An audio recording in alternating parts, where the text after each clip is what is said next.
नमस्कार एमपी, हार्दिक स्वागत है आप सभी का आपके अपने कार्यक्रम में। मैं हूं आपके साथ डॉक्टर ईशा राजे तिवारी। दर्शकों, अगर हमारे जीवन में ऐसे समय की बात करें जब हमें किसी चीज़ की फिक्र नहीं थी, कोई चिंता नहीं थी, हमारे पास कोई जिम्मेदारी भी नहीं थी, काम क्या होता था, थोड़ी सी पढ़ाई करनी है और बाकी बहुत सारा खेल कूद करना है।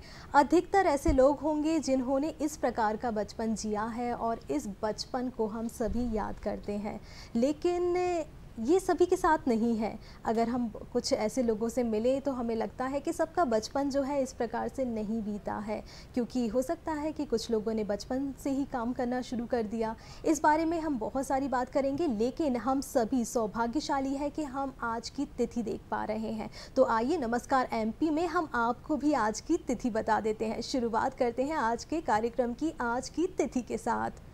विक्रम संवत 2080 आषाढ़ माह कृष्ण पक्ष नवमी तिथि, दिनांक है 12 जून 2023 और दिन है सोमवार का। ये तो बात हो गई आज की तिथि की, लेकिन अगर हम बचपन की बात कर रहे हैं, ऐसे में पुराने दिनों की बात कर रहे हैं, तो आज 12 जून को इतिहास में क्या क्या घटा इस पर भी हम नज़र डाल लेते हैं। तो आइए जानते हैं कि क्या कहता है आज का इतिहास। जी हाँ, तो सबसे पहले हम देखते हैं कि क्या हुआ आज के दिन। न्यू एम्स्टर्डम कानूनी तौर पर सन 1665 में ब्रिटेन का हिस्सा बना और यॉर्क के ड्यूक के नाम पर इसका नाम न्यूयॉर्क रखा गया। इसके अलावा दुनिया के सबसे बड़े ट्विन जेट विमान बोइंग 777 ने साल 1994 में पहली उड़ान भरी। इसके अलावा 12 जून को सन 2002 में 12 जून को विश्व बाल श्रम निषेध दिवस मनाने की शुरुआत हुई। जी हाँ, आज के ही दिन हुई थी। इसके अलावा संस्कृत के विद्वान और महान दार्शनिक गोपीनाथ कविराज का निधन सन 1976 में आज ही के दिन यानी 12 जून को हुआ था। ये तो हमने नज़र डाली आज के इतिहास पर, लेकिन जैसा कि आज के दिन की शुरुआत हो चुकी है और ऐसे में आज का दिन मंगलमय हो, इसके लिए आप हमारा कार्यक्रम तो देख ही रहे हैं, लेकिन साथ ही साथ आज का विचार क्या कहता है, क्योंकि जो विचार होते हैं वो हमारे भविष्य को बेहतर बना सकते हैं। तो आइए नज़र डालते हैं आज के विचार पर। जी हाँ, तो आशा उत्साह की जननी है, आशा में तेज है, बल है, जीवन है, आशा ही संसार की संचालक शक्ति है। ये कहना था मुंशी प्रेमचंद का। जी हाँ, तो कितनी अच्छी बात कही गई है। अब अगर आपको कोई काम करना है, ऐसे में एक आशा का होना बहुत ज़रूरी होता है, क्योंकि ऐसे में हमारे अंदर उत्साह आ जाता है, उमंग पैदा हो जाती है, और जो काम में हमें मन नहीं लग रहा है, लेकिन थोड़ा जब उत्साह आ जाता है तो ऐसे में हम मोटिवेटेड हो जाते हैं और कार्य को आगे करते जाते हैं और हमारे काम बनते जाते हैं। काम तो हमारे बनते जाते हैं, लेकिन साथ ही साथ हमारे समाज को लेकर भी काफ़ी सारी जिम्मेदारियाँ हैं, और अगर विश्व की बात करें तो भी हमारी बहुत सारी जिम्मेदारी हैं और कुछ दिवस भी मनाए जाते हैं। जैसा कि आज के इतिहास पर हमने नज़र डाली, इसी पर आज का जो हमारी चर्चा है वो रहेगी। जी हाँ, आज हम सभी मना रहे हैं विश्व बाल श्रम निषेध दिवस, और इस पर विषय पर हम चर्चा करेंगे। आप भी हमारे साथ कार्यक्रम में जुड़ सकते हैं, क्योंकि इस विषय पर आपको महत्वपूर्ण जानकारी देने के लिए आज हमने अपने स्टूडियोज़ में इन्वाइट किया है भागचंद्र उइके जी को, जो कि अध्यक्ष हैं मध्य प्रदेश राज्य प्रवासी श्रमिक आयोग भोपाल से, जो कि कैबिनेट मंत्री स्तर प्राप्त है इनको। इसके साथ ही हमारे साथ कार्यक्रम में आज मौजूद है एस दीक्षित जी, जो कि उप श्रम आयुक्त हैं मध्य प्रदेश शासन में। जी, तो आज हमने आपको बता दिया है कि हमारे साथ एक्सपर्ट्स कौन कौन हैं, लेकिन आज के विषय से संबंधित आपके मन में कोई भी सवाल हो, जिज्ञासा हो, जो कि आप जानना चाहते हैं, उसके लिए आप हमसे संपर्क कर सकते हैं। जो हमारे टेलीफोन नंबर हैं आपकी टेलीविज़न स्क्रीन पर दिखाए जाएंगे, आप जल्दी से उन्हें नोट कर लीजिए। हमारा नंबर है 0755-266-0049। हमारा टोल फ्री नंबर है 1800-233-0040। ये नंबर आपकी टेलीविज़न स्क्रीन पर दिखाए जा रहे हैं, आप इन्हें नोट कर लीजिए, जिससे आप हमें फ़ोन कॉल कर सकें और आपका जो भी प्रश्न है वो आप हमसे पूछ सकें। लेकिन उससे पहले आज जो हमारा विषय है बाल श्रमिकों को लेकर, तो सबसे पहले हम जान लेते हैं। पहला प्रश्न तो मेरा भागचंद्र उइके जी आपसे ही रहेगा जी, क्योंकि हम श्रमिकों की बात कर रहे हैं। ऐसे में जो आपके आयोग का गठन है वो हाल फिलहाल में ही किया गया है, तो आखिर इसके गठन करने की ज़रूरत क्यों पड़ी? इस आयोग के गठन के लिए 2020 में जो हमारे जो महामारी फैली हुई थी उसमें हमारे मध्य प्रदेश के सड़क मार्ग से बहुत सारे मजदूर वापस लौट रहे थे जी। हमारे मध्य प्रदेश के मुखिया माननीय श्री शिवराज सिंह जी चौहान ने ये एहसास किया और उनके मन में ये संवेदना जागी कि ये मजदूर प्रवासी मजदूर हैं और इन्हें इनकी जो है गिनती कराना चाहिए और उन्होंने इस बात का निश्चय किया और प्रवासी आयोग का गठन किया और उनका गिनती प्रारंभ की। जी, इसके साथ ही बाल श्रमिकों की हम बात कर रहे हैं तो एस दीक्षित जी आपसे जानना चाहेंगे परिभाषा, ऐसी परिभाषा जो कि हमारे दर्शकों को भी समझ में आ जाए, किसे कहा जाता है बाल श्रमिक? देखिए, सामान्य तौर पर 14 साल से कम उम्र के सारे बच्चे जो कहीं काम करते हों, किसी भी उद्योग में, किसी भी ऑक्यूपेशन में, वो चाइल्ड लेबर या बाल श्रम की परिभाषा में आते हैं जी। इसके साथ ही जो नया संशोधन हुआ है बाल श्रम अधिनियम में 2017 में, उसमें एक चीज़ और उसमें जोड़ी गई है कि 14 साल से कम अथवा राइट टू एजुकेशन के तहत जो परिभाषा तय की जाए, दोनों में से जो कम होगा वो बाल श्रमिक के डिफिनेशन में आएगा। जी, ये तो डेफिनेशन की बात हो गई, लेकिन अगर जितने भी हमें बाल श्रमिक दिख रहे हैं, अगर हम किसी से मुलाकात करते हैं तो क्या सभी उस श्रेणी में आते हैं या फिर कुछ ऐसा है कि वो काम कर सकते हैं, उन्हें इसकी अनुमति मिल जाती है कार्य करने की? देखिए, 2017 में जो संशोधन हुआ है एक्ट में, उसमें बड़ा स्पष्ट है 14 साल से कम उम्र का कोई भी बालक किसी भी संस्था में, किसी भी उद्योग में, किसी भी ऑक्यूपेशन में या किसी भी प्रक्रिया में काम नहीं कर सकता। उसको इतनी छूट है कि वो अपने माँ बाप के साथ घर में जी। अगर उसका कोई पुश्तैनी काम है तो अपने माँ बाप के साथ वो काम कर सकता है, बशर्ते कि वो दिन में स्कूल जाता हो, साथ में शाम को 7 बजे से लेकर सुबह 6 बजे तक माँ बाप के साथ भी काम नहीं कर सकता। तो 14 साल से कम उम्र के बच्चों को, चाहे वो खतरनाक हो चाहे गैर खतरनाक हो, कोई भी प्रक्रिया हो, वहाँ 100% काम करने की मनाही है, प्रतिबंध है। 14 से 18 साल एज ग्रुप के जो बच्चे हैं, ये संशोधन में जो नया संशोधन हुआ 2017 में, पहले एक्चुअल जो 1986 का जो एक्ट था उसमें कुमार श्रम शब्द नहीं था, कुमार श्रम शब्द बाद में जोड़ा गया संशोधन में।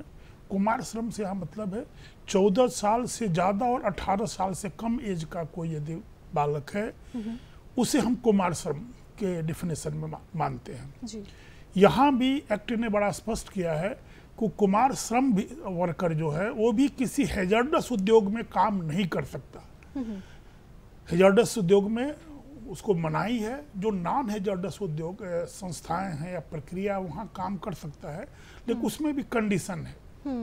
रात में काम नहीं कर सकता है, 5 घंटे से ज़्यादा काम नहीं कर सकता है, ये सारी व्यवस्था है। लेकिन नॉन हैजार्डस में, हैजार्डस में तो चाहे वो 14 साल से कम एज का हो, चाहे 18 साल तक का कुमार श्रमिक हो, सभी के लिए प्रतिबंध है। जी, वही की चीज़, जैसा कि आपके प्रवासी श्रमिक आयोग का गठन किया गया है, तो ऐसे में क्या ये आयोग जो बाल श्रमिक होते हैं उनको भी देखता है? हाँ, जैसे हमारे जो श्रमिक मध्य प्रदेश से बाहर काम की तलाश में जाते हैं तो उनके साथ में उनके बच्चे भी जाते हैं जी। अगर वे बच्चे भी वो काम में लगे रहते हैं, माता पिता तो लगे ही रहते हैं जी। और वो बच्चे भी काम में लग जाते हैं, तो ये आयोग उन पर भी निगरानी रखता है। बिल्कुल, अधिकारों की भी बात चल रही है, जैसा कि आपने बताया कि कौन कार्य कर सकता है, कब कार्य नहीं कर सकते हैं बच्चे, तो ऐसे में दीक्षित जी क्या क्या अधिकार, अगर हम बात करें, बच्चों को प्राप्त है? देखिए, अधिकार की जहाँ तक बात है, सबसे बड़ी बात है जीने का अधिकार, स्वतंत्र रहने का अधिकार, स्वतंत्र रूप से सोचने का अधिकार जी। ये सारे बाल अधिकार के डिफिनेशन में आते हैं। मैंने पहले आपको बताया है जी। कि कोई भी वर्कर अपने मर्जी के खिलाफ, कोई भी चाइल्ड लेबर अगर अपने मर्जी के खिलाफ काम करता है तो वो उसके अधिकारों का हनन होता है। जी।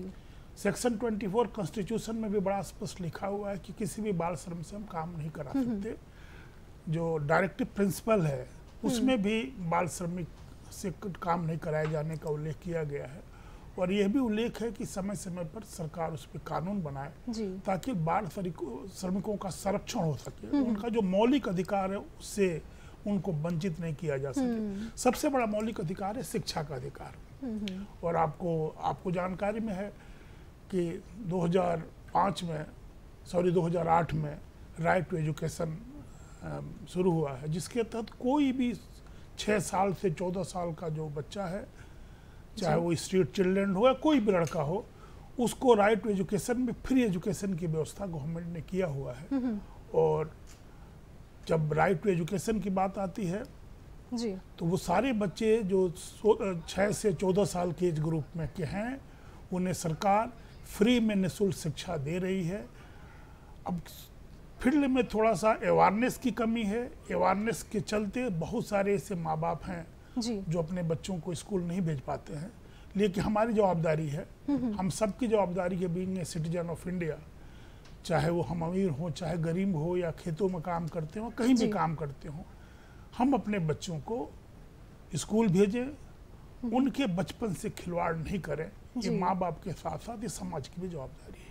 बिल्कुल। तो जो बड़ों को अधिकार प्राप्त हैं, ऐसे ही बच्चों को भी अधिकार मिले हुए हैं। और श्रमिकों की विशेष तौर पर आज हम बात कर रहे हैं कि कैसे उनका ध्यान रखा जाए, क्या हमारी भागीदारी है बाल श्रमिकों के प्रति, कि ये जो बच्चे कार्य करते हैं वो इसमें बढ़ावा बिल्कुल ना आए। इसी के साथ कार्यक्रम में हमारे साथ फ़ोन कॉल पर जुड़ गए हैं नगर निगम अध्यक्ष किशन सूर्यवंशी जी। बहुत बहुत स्वागत है। नमस्कार, धन्यवाद जी सर, आज जैसा कि हम बाल श्रम निषेध दिवस मना रहे हैं, तो ऐसे में हम आपसे बातचीत कर रहे हैं। आपकी क्या राय है इसको लेकर, आप कैसे देखते हैं? देखिए, बचपन होता है शिक्षा अर्जन के लिए। कई बार परिस्थितियां इस प्रकार की होती है कि मजबूरी में बच्चे काम करने लगते हैं, पर सरकार ने इस बात के पर्याप्त प्रावधान कानूनों में भी कर दिए हैं कि श्रम कानून में भी इस बात के संशोधन किए कि बाल श्रमिक ना हो जी, और कठोर कदम उठा रही है सरकार भी। तो मुझे लगता है कि इस पर आज की तारीख में अगर देखा जाए तो बहुत प्रमुखता से रोक लगी हुई है। मैं ये कहूँ तो अतिशयोक्ति नहीं होगी। और केवल सरकार ने बाल श्रमिकों पर काम करने के लिए रोक लगाई, इतना भर नहीं है जी। सरकारों ने वो स्कूल जा सके इसके लिए भी लगातार प्रयास किए जाते हैं। टीचर समय समय पे जाकर के सेशन शुरू होने से पहले सर्वे करते हैं, आप सब भी जानते हो इस प्रकार की चीजों को, और उनको स्कूल में दाखिला दिलाने का प्रयास किया जाता है। कई सामाजिक संस्थाएं भी बहुत अच्छा काम कर रही है, वो भी स्कूल से इनको जोड़ते हैं। तो कुल मिलाकर के बच्चों को बाल श्रमिक ना बनने देना और शिक्षा से जोड़ना, ये दोनों स्तर पे काम बहुत अच्छे से हो रहा है। और मध्य प्रदेश में मुझे लगता है कि आज बाल श्रमिकों की तस्वीर नहीं के बराबर आती है। यदा कदा कभी एक आध आ जाए अलग बात है, बाकी अब हमें इस प्रकार के दृश्य कहीं नजर नहीं आते हैं कि बच्चे मजदूरी कर रहे हों। बिल्कुल। नगर निगम भोपाल की बात की जाए तो नगर निगम भोपाल क्या भागीदारी निभा रहा है बाल श्रमिकों को रोकने के लिए, या फिर इसमें बढ़ावा ना आए इसके लिए?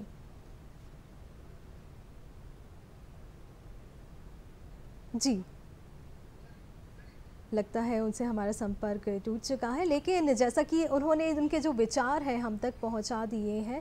और आखिर क्यों हमें बाल श्रम को रोकना चाहिए, क्योंकि बच्चे जो हैं किसी भी देश का भविष्य होते हैं। ऐसे में अगर इनका ही पूर्ण सर्वांगीण विकास ना हो पाए तो ऐसे में हमारी जो जनसंख्या है इसको हम, भारत को वैसे भी नंबर 1 हम ले जाना चाहते हैं, लेकिन विश्व गुरु बनने के लिए शिक्षित होना बहुत ज़्यादा ज़रूरी है, सर्वांगीण विकास होना बहुत ज़्यादा ज़रूरी है। ऐसे में हम जितने भी लोग हैं हम सभी को एकजुट होकर आगे आना होगा और अपनी भागीदारी निभानी होगी। इसी के साथ उइके जी, अगला सवाल मेरा आपसे यही है कि बाल श्रमिकों की हम बात कर रहे हैं, ऐसे में जो प्रवासी श्रमिक रहते हैं, अगर वो मध्य प्रदेश से बाहर गए हैं या फिर मध्य प्रदेश वापस आए हैं, अगर कोई ऐसा है बच्चा जो कि यहाँ का है ही नहीं मध्य प्रदेश का, तो उसके लिए भी आयोग कार्य करता है?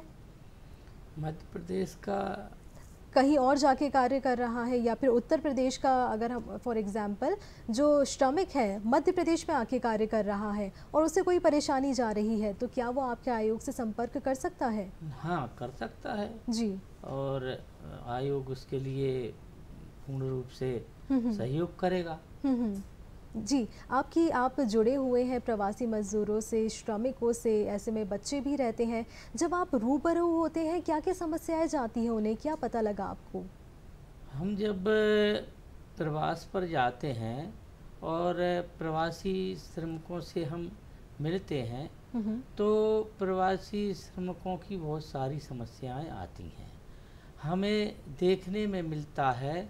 हमने 2-3 स्थान पर संपर्क भी किया है ऐसे श्रमिकों से जो बाहर से मध्य प्रदेश के बाहर से लौटकर आए हैं और उन्हें जो कठिनाइयां वहां पर हुई हैं और उन्होंने हमसे जो बयां की हैं, उनसे हमें ऐसा लगा कि यहाँ का जो श्रमिक जाता है वहाँ पर कई प्रकार की कठिनाइयाँ उनको का सामना करना पड़ता है।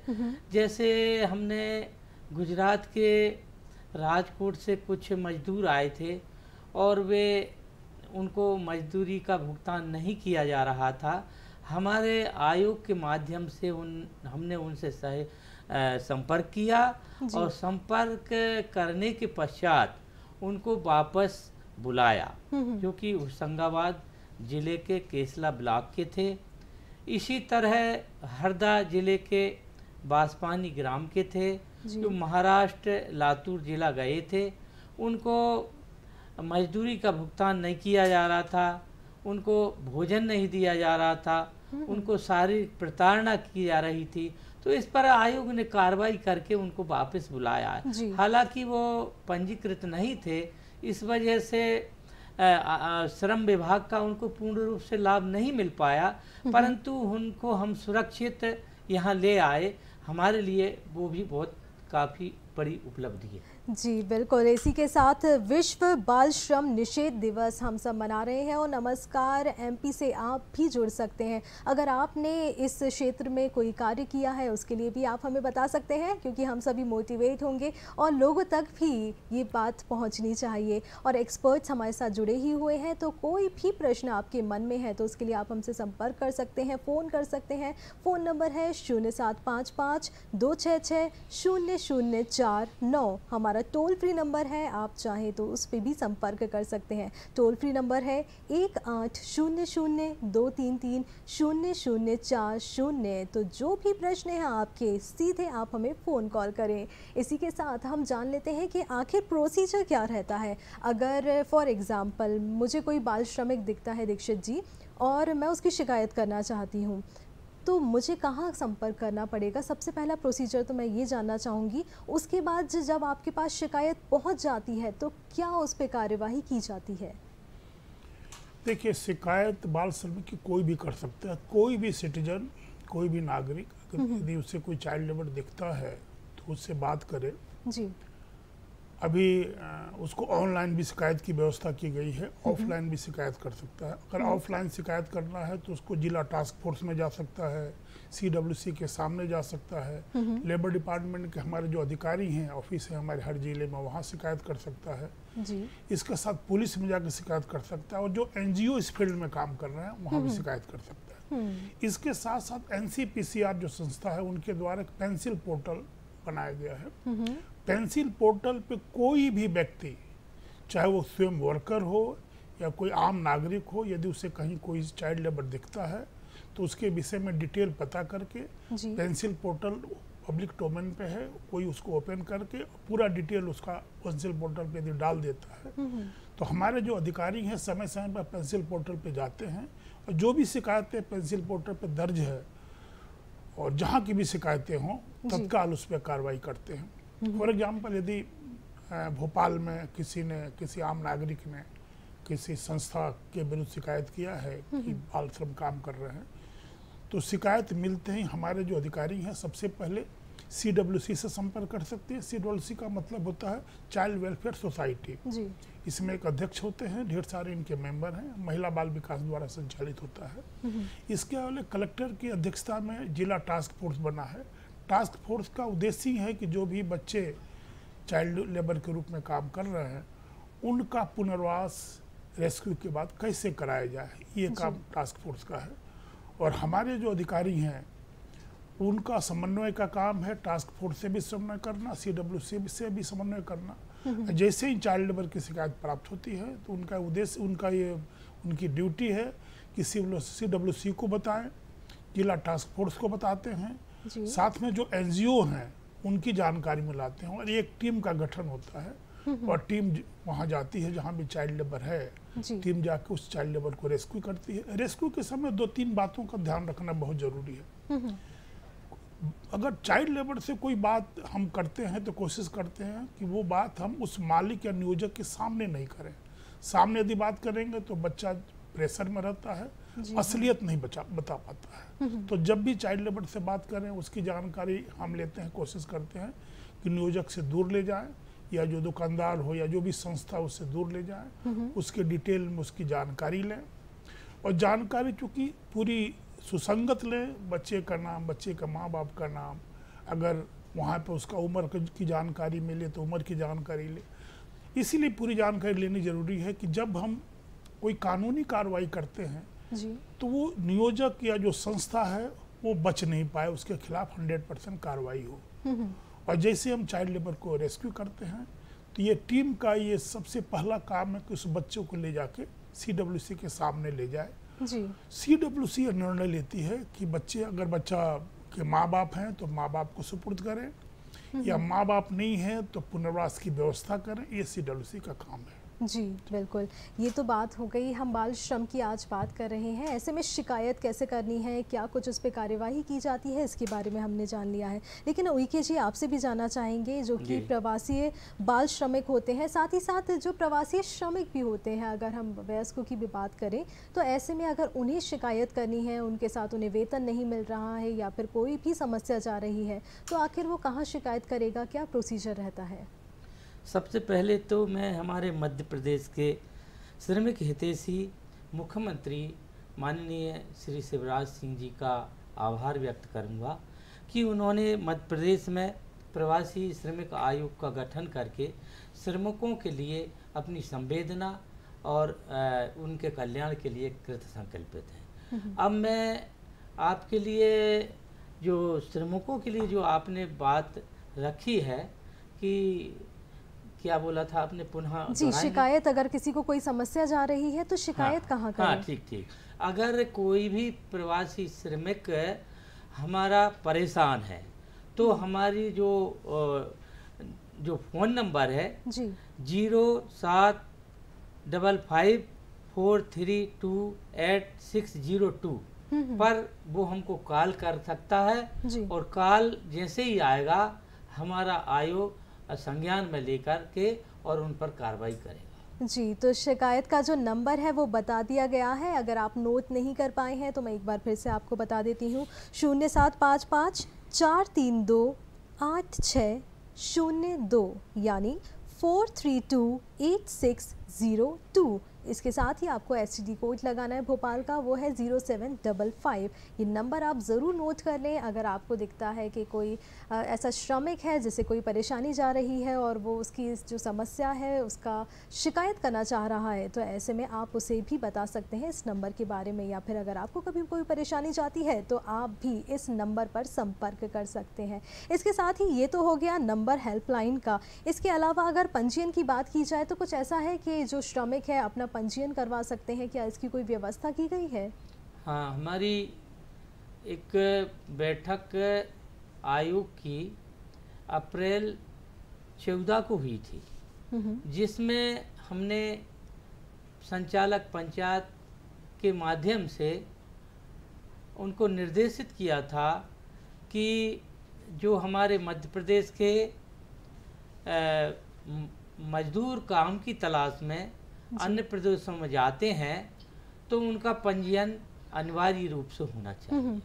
इसके लिए संचालक पंचायत के माध्यम से जिला कलेक्टर और सीओ को निर्देशित किया गया है कि वो सभी ग्राम पंचायतों में एक पंजी का संधारण करें और उसमें जो भी श्रमिक जी गांव से अन्य प्रदेश के लिए काम पर जाता है तो उसकी संपूर्ण जानकारी संधारित की जाए और वहाँ सुरक्षित रहे और ये पता रहे कि हाँ इस गांव का मजदूर कहाँ पर मजदूरी के लिए जा रहा है, तो पूरी जानकारी पंचायत के अंदर सचिव के पास उपलब्ध रहेगी। जी बिल्कुल। तो आप देख रहे हैं कि अगर आपको कोई भी समस्या है तो उसके लिए समाधान भी उपलब्ध है। आप बताइए, आपको कोई भी परेशानी जा रही है, अगर आप प्रवासी श्रमिक हैं, प्रवासी बाल श्रमिक हैं, तो ऐसे में अगर आपको कोई भी समस्या जा रही है तो आप संपर्क कर सकते हैं, शिकायत कर सकते हैं। नंबर है 0755-432-8602। तो ये बहुत सारी जानकारी जो महत्वपूर्ण है आज हमें दी है भागचंद्र उइके जी ने, जो कि अध्यक्ष हैं मध्य प्रदेश राज्य प्रवासी श्रमिक आयोग भोपाल में, और ये है कैबिनेट मंत्री, इनको स्तर प्राप्त है। तो आपने बहुत सारी जानकारी महत्वपूर्ण जो है हमें दी, इसके लिए आपका हार्दिक धन्यवाद, आभार जी। इसी के साथ दर्शकों नमस्कार एमपी में बच्चों से संबंधित जो कि बाल श्रमिक हैं उनसे संबंधित हम बात कर रहे हैं। कोई भी प्रश्न है उसको आप तैयार रखिएगा। हम ले रहे हैं ये छोटा सा ब्रेक और मिलते हैं आप सभी से इस ब्रेक के बाद।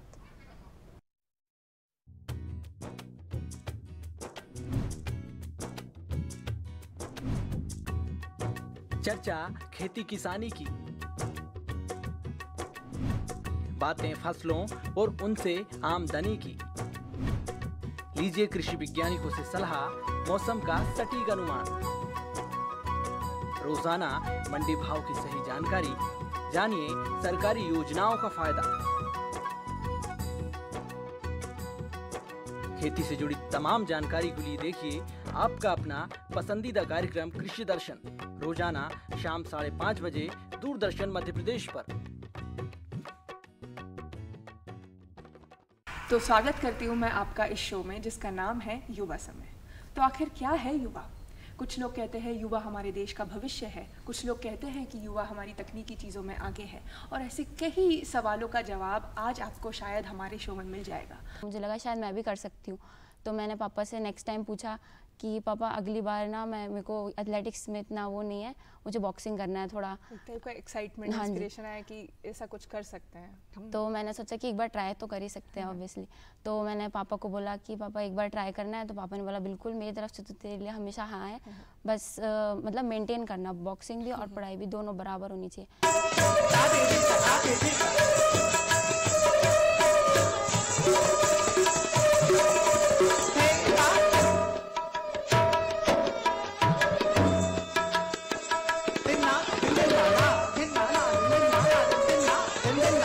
मिट जाएंगे मर जाएंगे, काम कोई कर जाएंगे, मर के भी चैन ना मिले तो जाएंगे यारों कहाँ। दुख मेरा दूल्हा है, विरहा है दूल्हा। एक बार फिर से स्वागत है आप सभी का आपके अपने कार्यक्रम नमस्कार एमपी में। मैं हूं आपके साथ डॉक्टर ईशा राजे तिवारी, और आज हम बात कर रहे हैं विश्व बाल श्रम निषेध दिवस पर। बहुत ही महत्वपूर्ण विषय है ये, क्योंकि जो बाल श्रमिक होते हैं ऐसे में अगर उनसे काम करवाया जा रहा है तो उनका सर्वांगीण विकास नहीं हो पाएगा, और ऐसे में कहीं ना कहीं हमें ही परेशानी जाएगी, उस बच्चे को तो परेशानी जाएगी ही, लेकिन साथ ही साथ हमारा भी फ्यूचर है वो भी कहीं ना कहीं खतरे में है। इसी के साथ नमस्कार एमपी में आज हम आपको मिलवाने जा रहे हैं दिनेश यागिक जी से। ये हमारे साथ जुड़ गए हैं कार्यक्रम में। आप हास्य कवि हैं एवं साहित्यकार भी हैं। कार्यक्रम में हार्दिक स्वागत है आपका। इसी के साथ जैसा कि आप सभी जानते हैं कि हमारे साथ कार्यक्रम में जो बाल श्रम है उससे संबंधित आपके प्रश्नों के जो उत्तर हैं उसे देने के लिए हमने इनवाइट किया है SS दीक्षित जी को, जो कि उप श्रम आयुक्त हैं मध्य प्रदेश शासन में। आपका भी एक बार पुनः स्वागत है कार्यक्रम में। तो बाल श्रम की हम बात कर ही रहे हैं, और ऐसे में जब हास्य कवि एवं साहित्यकार हमारे साथ हैं तो हम पीछे कैसे रह सकते हैं। आइए उनसे भी थोड़ी गुफ्तगू करते हैं। तो सबसे पहले तो हम आपसे यही जानना चाहेंगे, किस तरह की कविताएं लिखना आपको पसंद है? मैं हास्य व्यंग की रचनाएं लिखता हूँ, गीत लिखता हूँ जी। और जो समसामयिक घटनाएं होती हैं उन पर हम लोग लिखते हैं। तो आज का जो हमारा विषय चल रहा है, इससे संबंधित कोई रचना है क्या आपके हाँ, पास? इस पर मैं आपको मुक्तक सुनाता हूँ। जी बिल्कुल। दीक्षित जी ने बहुत अच्छी जानकारियाँ दी बाल श्रम निषेध दिवस के उपलक्ष्य में जी। उन्होंने कानूनी पक्ष रखे, मैं भाव पक्ष रखता हूँ। एक मुक्तक देखिए जी। और बहुत जागरूकता है इस विषय पे, मुझे इस बात की खुशी है बाल श्रम के निषेध के मामले में। शासन की अच्छी पहल है, अच्छी योजनाएं हैं और बहुत जागरूकता है। एक मुक्तक देखिए आप जी। बच्चे न करें श्रम वो पढ़ें ख्याल से, बच्चे न करें श्रम वो पढ़ें ख्याल से, सुंदर बना कानून ये सांचे में ढाल के, मजबूरी में मजदूर न बन जाए नो निहाल, न बन जाए नो निहाल, न बन जाए नो निहाल, वो भी सुनहरा कल लिखें भारत के भाल पे, वो भी सुनहरा कल लिखें भारत के भाल पे, वो भी सुनहरा कल लिखें भारत के भाल पे। और एक मुक्तक और इसी विषय पे मैं देता हूँ। देखिए, तपिस में बाल श्रम की झुलस जाए ना बच्चे, इस तपिस में बच्चे नहीं झुलसना चाहिए। जैसा कि सर ने बताया था कि 14 वर्ष से कम बच्चे भारी श्रम ना करें, मैंने अपने भाव प्रकट किए हैं कि तपिस में बाल श्रम की झुलस जाए ना बच्चे, करें ना भारी काम जो हैं उम्र में कच्चे, मजबूरी में मजदूर न बन जाएं कहीं वो, सरकार की मनसा है वो पढ़ कर बने अच्छे, सरकार की मनसा है वो पढ़ कर बने अच्छे।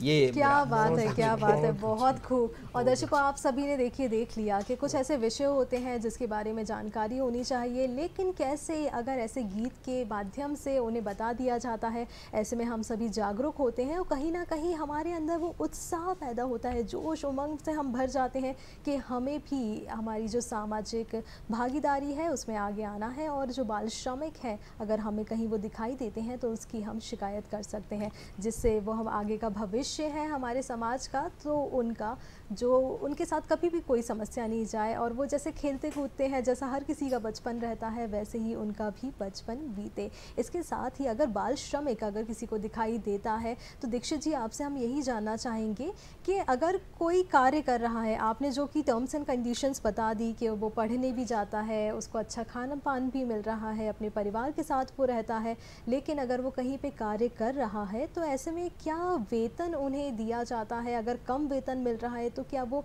बाल श्रमिक भी कोई शिकायत कर सकता है?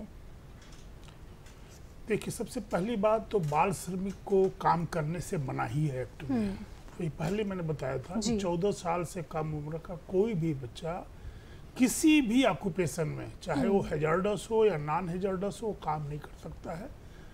अपने माँ बाप के साथ स्कूल की छुट्टियों की स्थिति में वो जरूर काम कर सकता है, लेकिन माँ बाप के साथ घर में रह के। 14 साल से ज़्यादा उम्र के जो बच्चे हैं, जिसको हम किशोर कहते हैं नए एक्ट के हिसाब से, जो 14 से 18 उम्र के साल के बच्चे हैं, उन्हें भी हैजार्डस उद्योग से काम करने से टोटली प्रतिबंधित है। हैजार्डस उद्योग में वो भी काम नहीं कर सकते। हाँ, जो नॉन हैजार्डस संस्थान है वहाँ जरूर काम कर सकते हैं, क्योंकि उनके लिए रेगुलेशन है, काम करने का समय तय है। उन्हें सबसे पहले यदि किसी संस्थान ने किसी कुमार वर्कर को अपने यहाँ इंगेज किया है, काम पे रखा है, तो उसको सबसे पहले नियरेस्ट जो हमारे श्रम अधिकारी हैं उनको सूचना देनी होती है कि हमारे पास 14 साल से ज़्यादा एज का एक बच्चा काम कर रहा है, उसका डिटेल बताना पड़ता है जी। तो एक तो काम वो कर ही नहीं सकता, ये स्पष्ट है। 14 साल से ज़्यादा एज का यदि कोई बच्चा किसी नॉन हैजार्डस उद्योग में ऑक्यूपेशन में काम कर रहा है तो वहाँ उसे टू सम एक्सटेंट इजाज़त है, कुछ कंडीशन के साथ, जैसा मैंने अभी आपको बताया है जो कंडीशन है। काम के घंटे 5 घंटे से ज़्यादा नहीं होना चाहिए जी। उसको बाकायदे श्रम विभाग को, कलेक्टर को सूचना देनी पड़ेगी कि हमारे यहाँ काम कर रहा है बच्चा, उसका डिटेल बताना पड़ेगा। इसके अलावे न्यूनतम वेतन की जहाँ तक बात करी, वो कोई भी व्यक्ति हो, वो ना केवल 14 साल से ज़्यादा एज का। अगर कहीं किसी ने गलती से 14 साल से कम एज के बच्चों से भी काम करा रहा है तो न्यूनतम वेतन वहाँ भी लागू है। जो एडल्ट के लिए न्यूनतम वेतन है वो उनके लिए लागू है। 8 घंटे के लिए जो एडल्ट के लिए न्यूनतम वेतन आज की तारीख में तय है वो सबके लिए लागू है जी। तो यदि किसी कुमार श्रमिक को या बाल श्रमिक कहीं भी काम करते पाया जाता है तो मैंने पहले ही बताया था जी। कि हम अगर चाइल्ड लेबर है 14 साल से कम एज का है तो एक्ट में सेक्शन 3 का एक प्रोविजन है। सेक्शन 3 में हम उस नियोजक के खिलाफ केस लगाते हैं। आपको आश्चर्य होगा, पहले उसमें मात्र 10,000 रुपये तक फाइन के प्रोविजन थे जी। अभी नया जो संशोधन हुआ है मिनिमम 6 महीना सजा की उसमें व्यवस्था है और मैक्सिमम 50,000 रुपये तक फाइन हो सकता है जी। अगर किसी हैजार्डस उद्योग में 14 साल से ज़्यादा उम्र का कोई बच्चा काम कर रहा है वहाँ भी सेम फाइन के प्रोविजन है। मिनिमम 6 माह मैक्सिमम 2 साल तक जी प्लस 50,000 रुपया जुर्माना। 2 चीज़ और मैं आपको जोड़ना चाहूँगा, यदि कोई चाइल्ड लेबर कहीं काम कर रहा है या कुमार श्रमिक काम कर रहा है तो पकड़ में आता है तो हम कानूनी कार्रवाई तो करेंगे ही जी। ये भी व्यवस्था है एक्ट में कि सभी जिलों में एक बाल श्रम पुनर्वास निधि की स्थापना की जाएगी जी। और आपको ये खुशी होगी मध्य प्रदेश के सभी जिलों में जो 52 जिले मध्य प्रदेश हैं सब जगह ये पुनर्वास निधि की स्थापना हो गई है जी। यदि कोई चाइल्ड लेबर कहीं काम करते या कुमार श्रमिक काम करते पाया जाता है तो जो भी हम उसके खिलाफ कार्रवाई करते हैं अगर उसको पेनाल्टी होती है तो वो रकम जमा उसी निधि में होता है।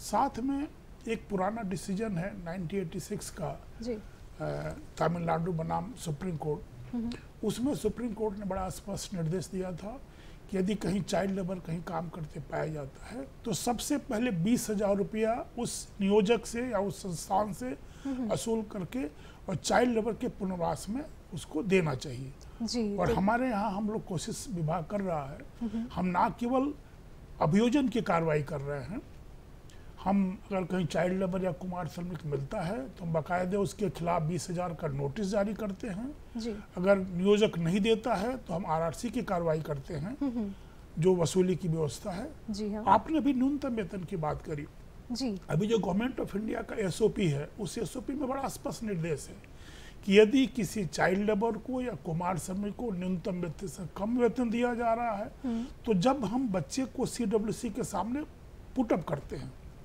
जैसे हमने रेस्क्यू किया, रेस्क्यू के बाद उसको CWC के सामने ले जाते हैं, उसी समय हमारी कोशिश होनी चाहिए कि हम जो लेस पेमेंट हो रहा है अंतर की राशि, फॉर एग्जांपल आज की तारीख में 400 से ज़्यादा पर डे है, अगर किसी बच्चे को 200 मिल रहा है पर डे तो 200 रुपये का जो अंतर की राशि है ये CWC के सामने ही नियोजक से जमा कराया जाना चाहिए जी। हाँ। और कई प्रकरणों में जमा कराया गया है, पिछले साल मैंने इंदौर में देखा जी। तो ये बहुत ही अच्छी बात है कि इस पे कार्यवाही की जाती है, साथ ही साथ जो राशि है वो भी जमा करवा दी जाती है बच्चे के खाते में। इसके साथ ही जैसा कि आपने देखा कि SS दीक्षित जी इस बात पे कितना जोर डाल रहे हैं कि बाल श्रम निषेध है, यानी आप बाल श्रम करवा ही नहीं सकते हैं। तो ये आज का कार्यक्रम जितने भी लोग देख रहे हैं इतनी बार ये चीज़ रिकॉल भी हो गई है और सोचिए कितना महत्वपूर्ण है ये, इतनी बार आपको बताया जा रहा है कि बाल जो बच्चे रहते हैं उनसे आप काम नहीं करवा सकते हैं, ये निषेध है। तो कहीं भी आपको लगता है कि ऐसे में करवाया जा सकता है या दूसरी परिस्थिति में करवाया जाता है तो नहीं करवाया जा सकता है। इसके साथ ही हमारे साथ हास्य कवि और साहित्यकार भी जुड़े हुए हैं दिनेश याज्ञिक जी। तो आपकी जो रचनाएं हैं उसका हम इंतज़ार कर रहे हैं, अब आगे क्या हमारे दर्शकों को आप सुनाने जा रहे हैं? मैं एक बहुत जो मानसिकता है समाज में जी, कुछ लोग आगे बढ़ते हैं, कुछ लोग उन्हें पीछे की ओर धकेलते हैं जी। तो ऐसे में क्या होता है ये तो हम आपसे जानेंगे, लेकिन अभी हमारे साथ फ़ोन कॉल पे जुड़ गए हैं गोकुल सोनी जी। पहले हम उनका फ़ोन कॉल ले लेते हैं फिर हम आपके पास वापस आते हैं। गोकुल सोनी जी नमस्कार, MP में आपका हार्दिक स्वागत है। नमस्कार जी। तो आज हम मना रहे हैं विश्व बाल श्रम निषेध दिवस जी। तो आपके हम इस पे विचार जानना चाहते हैं क्योंकि हम सभी को पता चल गया है कि ये निषेध है, लेकिन फिर भी हम देखते हैं कुछ लोग ऐसे हैं जो कि कार्य करवाते हैं बच्चों से, तो हम आपके विचार जानना चाहेंगे। जी, पहले तो आपके लिए, दूरदर्शन केंद्र के लिए बहुत बहुत धन्यवाद इसके लिए कि एक ये जो जीवन से जुड़ा हुआ ज्वलंत विषय है, इस पे आपने परिचर्चा आयोजित की। मेरा मानना है कि लेमार्क ने और डार्विन ने भी ऐसा कहा है कि संघर्ष ही जीवन का मूल है, और जो अपने आप को टेस्ट बनाते हैं वही सर्वाइव कर पाते हैं। बाल श्रम नहीं होना चाहिए और बाल मजदूरी नहीं होना चाहिए। शायद हम इसको कहीं अतिरेक में ले गए हैं। हमने मजदूरी के नाम पर श्रम करवाना भी बंद करवा दिया। पुराने जमाने में छुट्टियां दी जाती थी 2 महीने की, वो इसलिए दी जाती थी कि बच्चे स्कूल से छुट्टी पाकर खेती के कामों में हाथ बटाएं और खेती की कला को सीखें, साथ में वो जीविकोपार्जन की कला को सीखें। और कई युद्धरत क्षेत्र हैं, उनमें भी बच्चों को बचपन से संघर्ष, युद्ध की, लड़ाई की और प्रेरणा दी जाती थी ताकि वो अपने जीवन की रक्षा कर सकें। हमने उनसे श्रम नहीं करवाना ऐसा कह के हम शायद कुछ अतिरेक में चले गए और उनको जीवन की जो मूलभूत उनके अंदर संघर्ष की क्षमता पैदा करना थी, हमने उससे उनको वंचित कर दिया। हम जरा सा कोई बच्चा श्रम करता है तो हम कहते नहीं भाई, बच्चों से श्रम नहीं करवाना है। आप देखते थे कई जगह ऐसी परिस्थिति भी होती है कि बच्चा केवल आधार है, बूढ़े माता पिता है। अब मान लीजिए उनका जीविकोपार्जन नहीं हो पा रहा है तो पता चला वो कहीं छोटा मोटा काम करने लगता है, तो क्या हम उसको बाल श्रम निषेध के अंतर्गत उसको बंद कर देंगे? कई बार परिस्थिति जन ऐसी होती है कि हमें उनको जीवन की मूलभूत संघर्ष की क्षमता में उनको मजबूत करना चाहिए, उनको सिखाना चाहिए। हम कहीं लकीर की तरह पीटते ना रह जाएं कि बाल श्रम नहीं कराना है तो उनको शक्तिशाली ना बनाएं, उनको कलाएं ना सिखाएं या उनको श्रम न करने दें। निश्चित है वो अपनी आजीविका से जुड़े, पिता क्या करता है उस आजीविका से जुड़े, उसको सीखे, और निश्चित है खेती से जुड़े, मूलभूत चीजों से जुड़े। इसको हम बाल श्रम के नाम पर उन्हें वंचित अगर करेंगे तो भविष्य में निश्चित है हम अच्छे नागरिक प्राप्त नहीं करेंगे। जी बिल्कुल सोनी जी, बहुत बहुत धन्यवाद हमसे जुड़ने के लिए। और बहुत ही पतली अगर हम लकीर की बात करें तो बाल श्रम और जो आपने विचार बताए हैं उसमें है जो कि हम सभी को समझना पड़ेगा। ऐसे में एस.एस. दीक्षित जी का क्या कहना है वो भी हम जानेंगे, लेकिन हम सभी को इंतज़ार है जो दिनेश याज्ञिक जी हैं उनकी रचना का। तो आप हमें बता रहे थे और तो हम सुनना चाहेंगे आपसे। तो मैं बता रहा था कि मानसिकता जो कोई लोग आगे बढ़ते हैं, कुछ लोग पीछे खींचते हैं, तो स्वस्थ प्रतिस्पर्धा होना चाहिए जी। तो उस मानसिकता को हास करने के लिए एक रचना मेरी है जी हाँ, वो सुनिए और आनंद लीजिए। हास्य व्यंग्य की रचना है जी जी। रचना इस तरह है कि सुना है हाथी को देखकर कुत्ते भौंकते हैं, सुना है हाथी को देखकर कुत्ते भौंकते हैं, कुछ दूर साथ भी दौड़ते हैं, पर जरा सोचो क्या ये मानसिकता ठीक है भाई? अरे कोई अपनी राय आ रहा है, अपनी राय जा रहा है, मद चल रहा है, इन्हें क्यों खल रहा है, चलते को टोकते हैं, फालतू भौंकते हैं। अरे कोई अपनी राय आ रहा है, अपनी राय जा रहा है, मद चल रहा है, इन्हें क्यों खल रहा है, चलते को टोकते हैं, फालतू भौंकते हैं। हमने एक कुत्ते को बुलाया और पूछा क्यों जी कुत्ते? अरे कोई अपनी राय आ रहा है, अपनी राय जा रहा है, मद चल रहा है, तुम्हें क्यों खल रहा है, चलते को टोकते हो, फालतू भौंकते हो? कुत्ता बोला श्रीमान आप कौन होते हैं जो हमें टोकते हैं? अरे हमारे आजे पराजे दादे परदादे सब भौंकते थे, बस इसीलिए हम भौंकते हैं, बस इसीलिए हम भौंकते हैं। और सुनिए श्रीमान जी, और सुनिए श्रीमान, हम हाथी को भौंकते हैं श्रीमान, हमारी बिल्ली से चलती है निश्चित विधान। यानी हमारे कुछ निश्चित नियम हैं, कुछ विधान है, कुछ निश्चित हैं बिंदु। हम आप इंसानों जैसे नहीं है, वहीं हाँ वहीं किंतु। हम कुत्ते सारी दुनिया में कुत्ते, आप इंसान कहीं हिंदू कहीं मुसलमान। इतने में दूसरा कुत्ता आया, पहले पे झल्लाया, बोला क्यों बे साले समाज से घात, अरे अपनों को छोड़कर एक इंसान से बात। दूसरा बोला अरे सुनिए श्रीमान, ये श्रीमान अपन कुत्ते हाथी को क्यों भौंकते हैं पूछ रहे हैं। पहला बोला अबे चल, इनके खुद के बाल बिखरे हैं, ये अपने ऊँच रहे हैं, इनके खुद के बाल बिखरे हैं, ये अपने ऊँच रहे हैं, इनके खुद के बाल बिखरे हैं, ये अपने ऊँच रहे हैं। ये रचना की बहुत धन्यवाद। क्या बात है, तो मानसिकता के बारे में बताया। इसी के साथ ही बाल श्रमिकों की भी हम बात कर रहे हैं। ऐसे में अगर हम दीक्षित जी आपसे जानना चाहेंगे, जो आपका विभाग है क्या कुछ प्रचार प्रसार के लिए कर रहा है? क्योंकि आप तो कार्य कर रहे हैं, लेकिन वो जो कार्य है लोगों तक पहुँचे और लोग भी जागरूक हों, इसके लिए क्या किया जा रहा है? अभी थोड़ा सा मैं आपको जो अभी एक महोदय का एक क्वेश्चन आया था, उनका विचार था, उस पर 2 शब्द बताना चाहेंगे, फिर इस पे आऊँगा। देखिए, एक्ट में ये भी व्यवस्था है, आपने ध्यान नहीं दिया, कि कोई भी बाल श्रमिक अपने माँ बाप के साथ, अपने गार्जियन के साथ काम कर सकता है घर पे, बशर्ते कि उसको स्कूल समय से जाए, रात में काम न करना पड़े। तो जो आपने बात करी कि जो पहले के ज़माने में जो लोग सीखते थे, तो आप सबको मालूम है कि सबसे बड़ा गुरु और सबसे बड़ा शिक्षक किसी भी बच्चे के लिए उसके माँ बाप ही होते हैं। तो माँ बाप के साथ काम कर सकता है, बशर्ते कि उसके अधिकारों का हनन नहीं हो, इस पर ध्यान देना है। जी हाँ। अभी जहाँ तक अवेयरनेस की बात आपने बताई, पहली बार जब संशोधन हुआ एक्ट में, उसमें ये इस पे विचार हुआ कि केवल कानून के बल पे हम बाल श्रम जैसी बुराई को दूर नहीं कर सकते। इसमें समाज को आगे आना पड़ेगा, हमें लोगों तक पहुंचना पड़ेगा, क्या बुराई है बाल श्रम उसके विषय में बतानी पड़ेगी।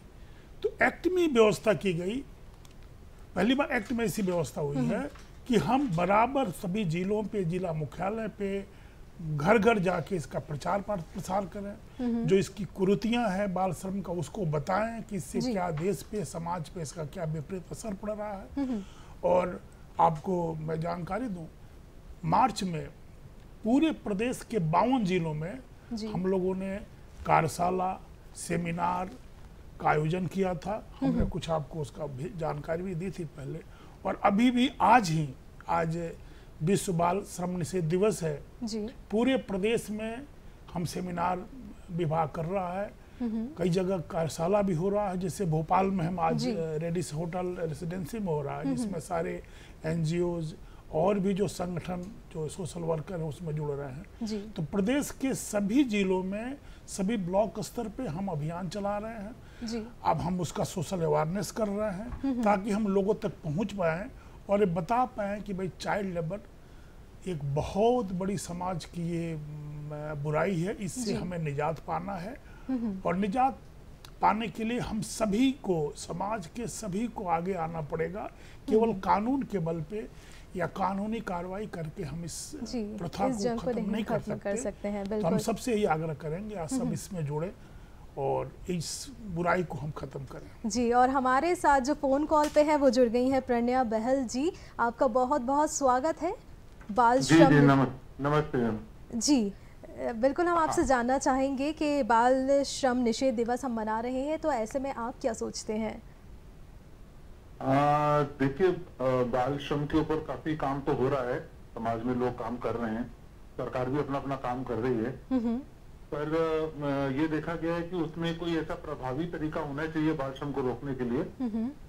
तो उसके ऊपर ऐसा लगता है कि जो कार्य है वो होना बहुत जरूरी है जी जी। और ये जो कार्य है, ये कार्य मतलब सरकार अपनी तरफ से तो अवेयरनेस का काम तो कर ही रही है, एनजीओ भी काम कर रहे हैं, सोशल ऑर्गेनाइजेशन से वो भी अपना अपना काम कर रही हैं जी। लेकिन इसके अंदर इसमें ये जानना बहुत जरूरी है कि किस तरीके से प्रभावी तरीके से उसको बाल श्रम को रोका जा सके। ये एकदम हालांकि ये ऐसी चीज नहीं है जिसको एकदम रोका जाएगा, तो काफी वर्षों से इसके ऊपर कार्य किया जा रहा है, सब लोग काम कर रहे हैं।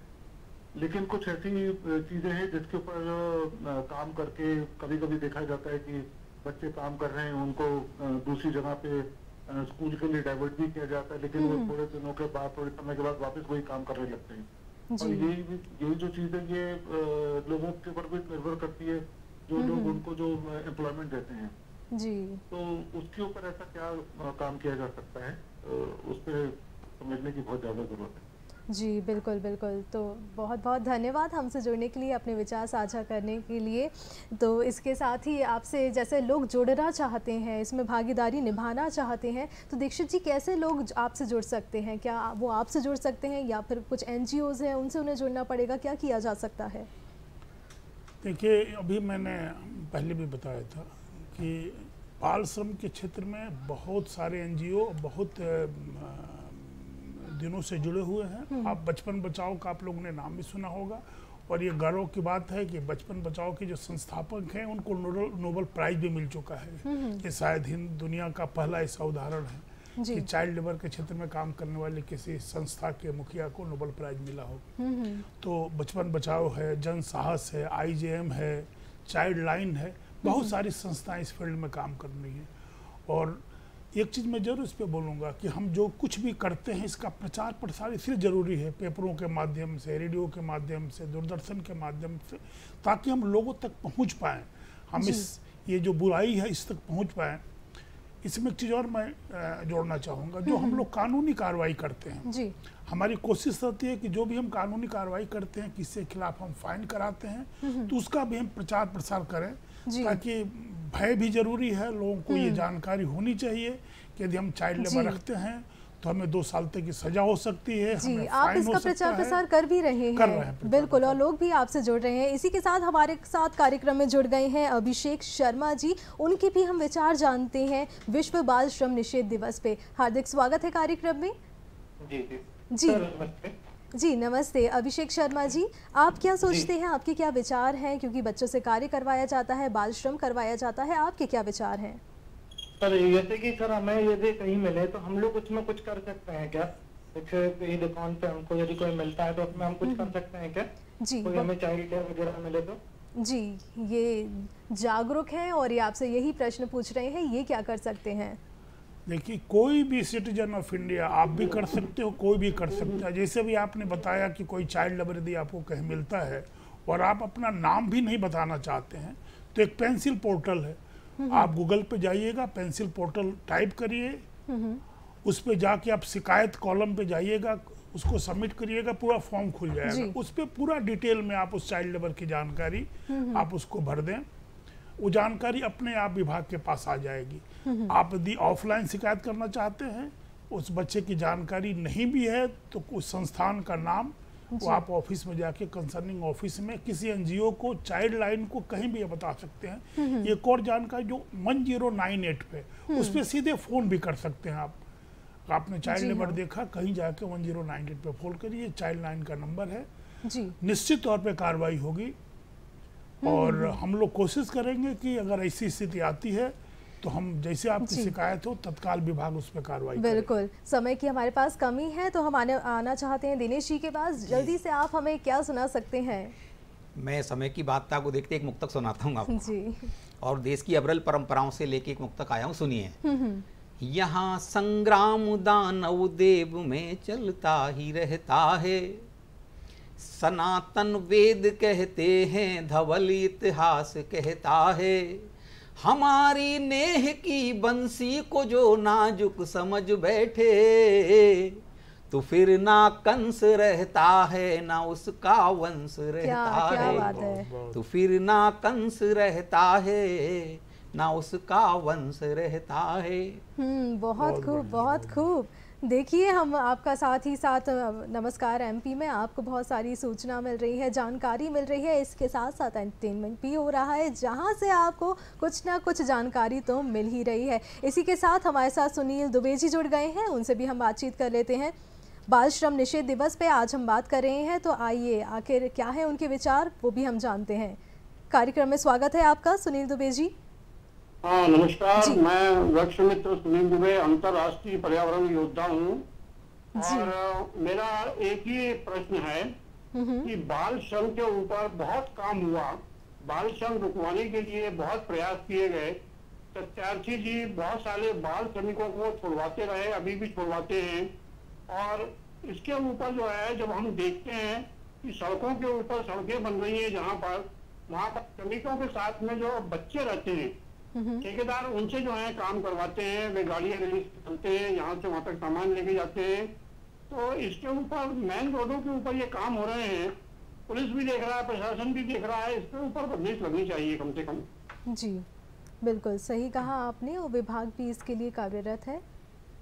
जी मैं आपको जानकारी दे दूं, अभी 12 जून से 20 जून तक एक विशेष अभियान चलाया जा रहा है, जिसमें चाहे सड़क पे या कहीं भी ईंट भट्ठों में, रोड पे कहीं भी कोई वर्कर काम या बाल श्रम काम करते हुए पाया जाएगा। हम बाकायदे उसमें अभियान स्पेशल चला रहे हैं जहाँ भी कोई बाल श्रम मिलेगा हम उस पर कार्रवाई करेंगे। तो कार्रवाई की जाएगी, बिल्कुल। तो विश्व बाल श्रम निषेध दिवस पे आज नमस्कार एमपी में हमने बातचीत की।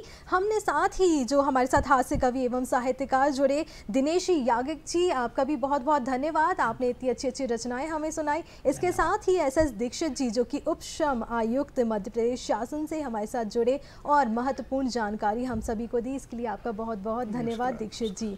इसी के साथ आपके अपने कार्यक्रम नमस्कार एमपी में आप ईशा राजे तिवारी को दीजिए इजाज़त, फिर होगी आपसे मुलाकात, तब तक के लिए नमस्कार।